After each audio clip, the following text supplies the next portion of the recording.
This is Harsh Rules. I'm Ben Harsh, and today we're going to learn to play Hannibal and Hamilcar. Hannibal and Hamilcar was designed by Mark Simonich and Yaro Andruskevich and published by Phalanx in 2018. This game requires 2 players and takes from 1 to 8 hours to play. This is the 20th anniversary edition of Hannibal, Rome vs. Carthage, first published in 1996. As a bonus, this edition contains the historical prequel, Hamilcar, about the First Punic War and Hannibal's father. For this tutorial series, we will begin by learning this new version of Hannibal, Rome vs. Carthage. So without further ado, let's get started.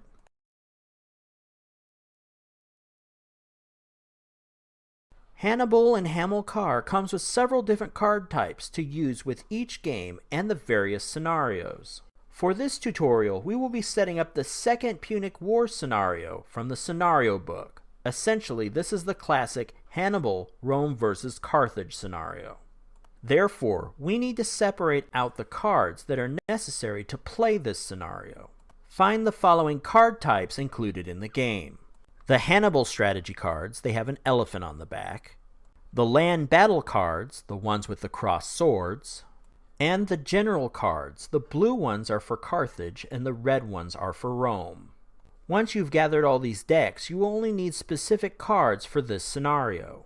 For the Hannibal strategy cards, you will only need cards 1 through 64. The card number can be found on the lower right-hand corner of the card. You'll notice in this group there are 2 of card 9, card 9A and card 9B. Include card 9A in your group of cards, but put card 9B off to the side where you can easily find it later. Now shuffle this main group of cards together into a deck, and the strategy cards are ready for this scenario. Next, let's take a look at the land battle cards. There are 48 of these cards. However, these cards are not numbered, so once you count them to make sure you have them all, shuffle them into a deck. And that's all there is to it. The land battle cards deck is now ready for the scenario. Finally, the 2 sets of general cards. In the lower left-hand corner of each general card is an icon for a galley or an elephant. Remove all the general cards with galleys. The general cards with elephants will be used for this scenario. These cards do not need to be shuffled. I'll show you what to do with them in just a moment. A quick note, I also noticed 2 Roman generals that did not have icons, Q. Fulvius Flaccus and P. Cornelius Scipio. Although they do not have icons, they should be included for the Roman side. Therefore, for the Carthaginian generals you should have 6 general cards, and the Romans should have 14 general cards. Once you've completed organizing your cards, it's time to set up the gameplay area. Hannibal and Hamilcar is 2 games in 1. Each game's map is printed on one side of the game board. Hamilcar takes place during the First Punic War, and Hannibal is set during the Second Punic War. This tutorial will focus on Hannibal, so set up your game with this side of the board. Now let's set up the gameplay area surrounding the board. First, place your freshly shuffled deck of strategy and land battle cards to the right of the game board. After that, take the general cards and place them face up on each player's side of the board. The player for Rome will line up their cards along the top of the board by Italy. The player for Carthage will place their cards along the bottom of the board by North Africa. Some quick notes about the general cards. Previous versions of the game had general boxes printed directly on the game board. This new version frees up game space on the board by utilizing a general card system. A general card acts as a holding box for subordinate officers or if that general is displaced from the game board. The card also has the general's special abilities printed at the bottom for easy reference. This new system also allows for optional generals or expansion generals to be added to the game. After that, prepare stacks of markers that both sides will use during the game. This includes the 2-sided influence markers and the various siege markers. Finally, place the game's dice in the same area for ease of use. And with that, the surrounding game area is set up and we can now draw our attention to setting up the game board. Hannibal, Rome vs. Carthage is a game of political as well as military influence played out in the ancient world from 218 to 201 BC. A network of circles and squares overlays the geography of the region. These shapes represent the progression of society at the time. Circles represent villages and more rural settlements, squares, walled cities, and large squares, major cities. Rome and Carthage are the two major powers vying for control of the Western Mediterranean. Rome is represented by red, Carthage by blue. Caught between these two warring juggernauts are a number of scattered independent tribes. Carthage has forged alliance with some of these tribes. Other tribes are resistant to joining either side in the conflict. Each of these factions may exert their political influence over a village with a color-coded marker. Cities, on the other hand, can only be under the control of either Rome or Carthage. This overlay represents the overall political influence of each faction in the region. Rome's primary power base is Italy.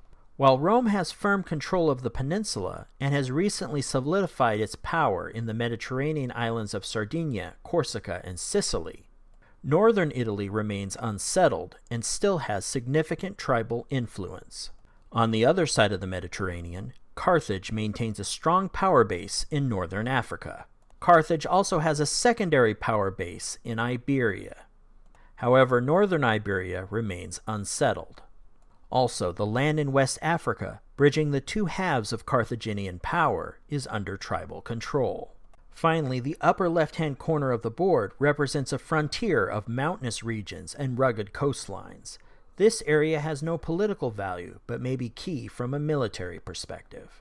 Now that we have an understanding of the political makeup of the Western Mediterranean during this time, let's set up the game board.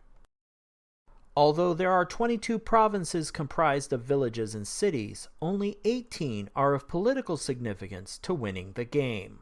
The affiliation of these 18 key provinces to either Rome or Carthage is monitored on the political control track on the right-hand side of the game board. When one side in the conflict has more political control markers or cities in a province, they win that province on the political control track.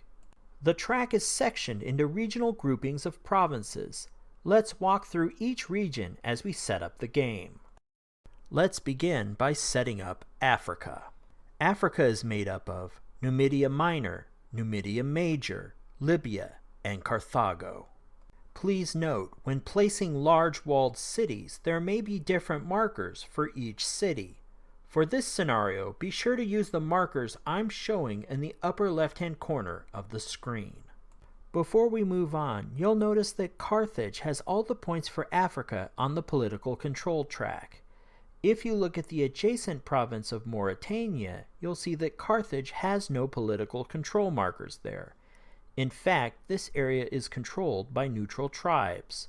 There are no political points for controlling Mauritania. However, while controlling Mauritania may not award political points, the province may have tactical advantages that play into Carthage's overall military strategy. Let's move on to Iberia. Iberia is made up of Baetica, Orispeida, Celtiberia, and Edubida. In this instance, you'll notice on the political control track that Carthage does not earn a political point for controlling Edubida. The province is currently uncontrolled by any faction. Now, let's head out to sea and set up the islands. The first island of Baleares is not worth political points, but Rome has a political control marker there. Sardinia and Corsica together are worth 1 political point and are controlled by Rome. Sicily is worth 2 political points, 1 for the island and 1 for the major city of Syracuse. Next, let's make our way up the Italian peninsula. Italy is made up of Lucania, Apulia, Campania, Samnium, Latium, Etruria, and Cisalpina. A brief clarification about the walled city markers. Most walled cities are placed along coastlines. However, one walled city is placed inland and has different art than the other markers. There is no difference in abilities between a coastal and inland walled city. The game merely provides separate artwork for each type. Some things to take note of when setting up Italy. First, you'll see that while Rome has enough political markers to control Lucania, there is still a tribe in power that is friendly to Carthage. Next, in northern Italy, Rome does not receive a political point for G. Cisalpina. There are several tribes friendly to Carthage, preventing them from earning the political point. Finally, the last area of geography to set up for the game board. The mountainous regions of the Pyrenees and the Alps contain 3 neutral tribes.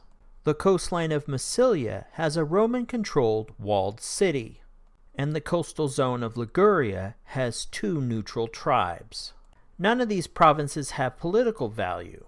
However, they are the gateway in and out of Rome via the Alps.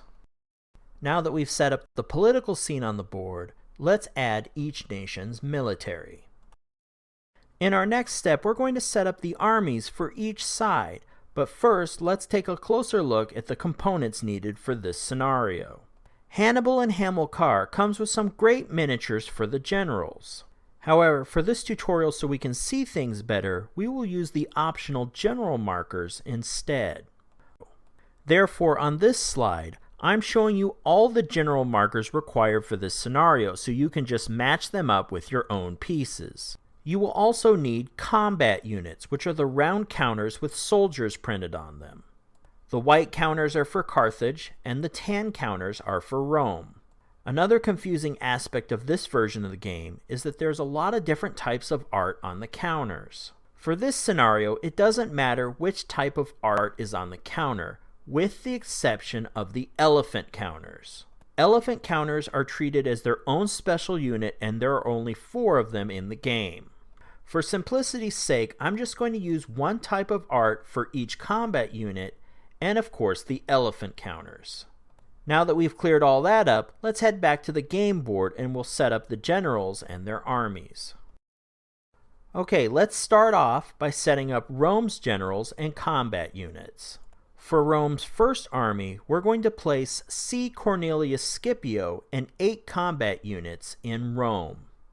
For the second Roman army, we're going to put T. Sempronius Longus and 8 combat units in Sicily, specifically Agrigentum. Rome also has a third army led by Scipio Africanus with 5 combat units. However, they do not enter the game until turn 6. Therefore, place their units on space 6 of the turn track. Also, while we're on the turn track, place the turn marker on space 1. Next, let's move on to the Carthaginian generals and their combat units. For Carthage's first army, we're going to place Hanno and 4 combat units in Carthago. For the second Carthaginian army, we're going to put Hasdrubal and 2 combat units in Carthago Nova in Iberia. And last but certainly not least, we will place Hannibal, 8 combat units, and 2 elephants in Saguntum in Iberia. In Hannibal's army, there are also 2 additional generals. So let's switch to the wider view of the gameplay area and I'll show you how to place these. Whenever a general is part of another general's army, then their marker is placed on that general's card. So let's do that for Mago and H. Gisgo. And now that we've completed the last step, the board is set up and we're ready to begin learning how to play.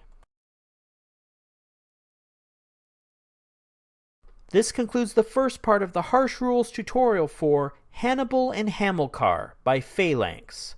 Stay tuned for the next episode where we will build upon this tutorial by learning about Hannibal's phases of gameplay. Questions about this game, requests for future Harsh Rules game tutorials, and constructive feedback are all greatly appreciated. Drop a line in the comments section. To be the first notified when this episode and any Harsh Rules episode is placed online, please subscribe to this channel. Until then, I'm Ben Harsh for Harsh Rules. Thank you so much for watching, and I'll see you on the next episode.